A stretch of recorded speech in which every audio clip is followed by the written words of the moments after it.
Today we're going to be taking a look at the KH9-SD from B&T, and we're going to be seeing if this is B&T's answer to the question that everybody's been asking.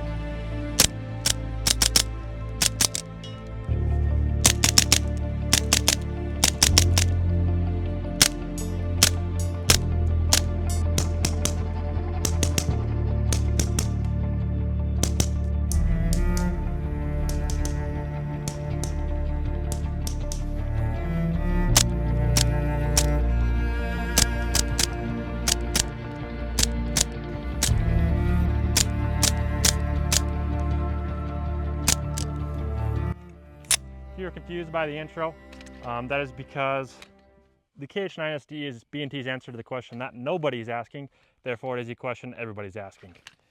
This thing is pretty cool. Nobody asked for it, but I'm here for it. This thing is great, I love it. The KH9, back in the day, started off life kind of as a Site Spectre, and then once that whole program kind of got shut down, B&T dished us out this limited edition KH9-SD. There's a handful of designs for this. I think it's been going on about 5 or 6 years before this. There's been multiple iterations. Obviously you have the Covert, which is a lot more available than the SD. But in my opinion, the SD is by far the coolest. So that's why we have this here today on the channel. The KH, in case you're wondering what that stands for, is Carl's Hobby. So as the name infers, this is not by any means a serious gun. It's not designed to replace the MP5SD. It's not designed to replace anything really. It is pretty cool. I think when companies kind of revive old dead designs and come up with something kind of new, I think that is pretty awesome in my opinion, and probably the reason why I think B&T is super cool. They're super cool, and with guns, super cool comes super expensive. This is no cheap gun. This actually costs twice what my first car did.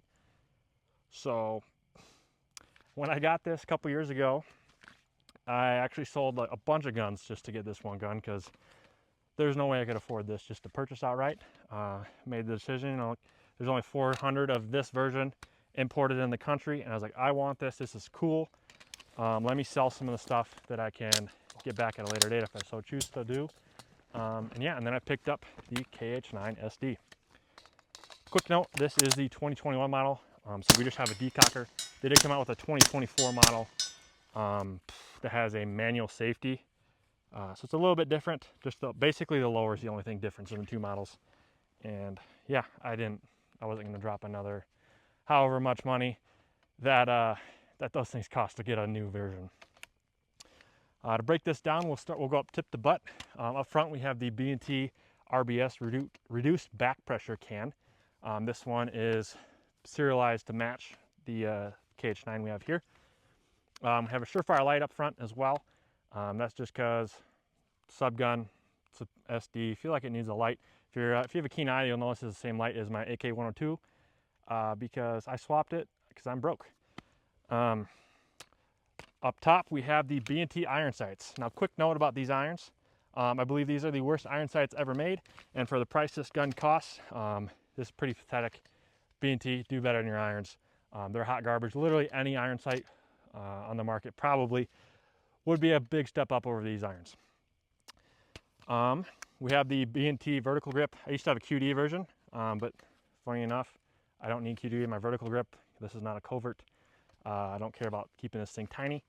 And also the QD lever was kind of getting in the way, so I went with the standard version. Funny enough, is faster to take on and off than the QD. We have a 4.3 inch barrel underneath the handguard here. And the suppressor starts all the way back here. The threads for the suppressor, basically where the receiver ends. And then we have can all the way underneath the handguard, and it fattens up out once it gets outside the handguard. As you see, we have the reduced back pressure ports. It's not the most effective can, but this whole setup I think is pretty cool. On the back, we have a FDE Acro. Funny enough, this is also built from B&T. It's got their tandemized mount, and we have the KH9 stock. I believe this is proprietary to the KH9. I think Euro Optic has some in, so if you're looking to pick one up, I would do that before Grantham drops his video, because I imagine once that video comes out, these guys are going to go quick. But yeah, I think there's a few vendors that might have some in stock right now, either this model or the 2024. There's probably not a whole lot left out there though. This also comes with a sling. I'm not running it today. Kind of forgot it. Oops, my bad. Yeah, so let's go over some of the features. Editing BB guns here. These Suomi coffin mags are actually YouTube compliant mags, and the Finns were actually kind enough to make these YouTube compliant all the way back World War II, pre-World War II, so forward thinking by them. These things are very expensive. I got super lucky, scored 4 of them for $100 shipped. Normally these guys are like $200 a pop. So I got 4 of these, super lucky.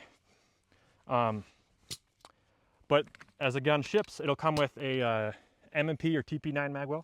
I'm not sure which one it is. But if you're watching this video, you know a lot about, you probably know some about B&T already. You know what those B&T mags look like. Just 50 rounds and basically the same vertical dimensions. It's pretty awesome. We have a rear bolt hold open. This is not a last round bolt open. This will just lock it to the rear. And when you want to release it, you just pop it, let it go. We have a decock. There's no manual safety in this model, as I touched on earlier. So right now we're single action. It's a long trigger pull, but it's nice. And we'll decock it here. This takes quite a bit amount of force. I can't even actuate it with this thumb. I kind of have to loop over to this side, push it down, and now this thing is, like you see the gun move there, it takes a lot of force to pull that trigger. So a little bit about the performance of this thing. Basically has no recoil. I mean, it's 9mm. It's definitely not the most accurate gun in the world. Maybe we'll do a short on it later. I've been seeing about 3 to 5 MOA out of this thing. I don't know. It is what it is. It's accurate enough for what this thing needs to be used for. One thing that I would change, I'd like to change the grip. I'm not a big fan of these B&T grips.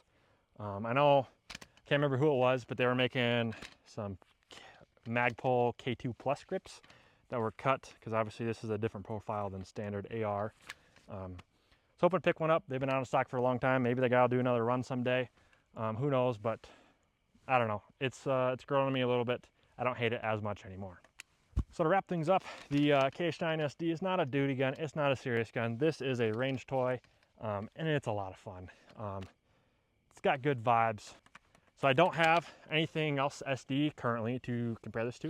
I did send off my MPX to Rolling Arms. I'm waiting on getting I got the upper back. I'm just waiting on getting my suppressor back from him. And I'll probably do a head-to-head comparison on the KH9-SD and the MPX SD. So let me know in the comments if that's something you're looking forward to watching. Or let me know if you have any questions.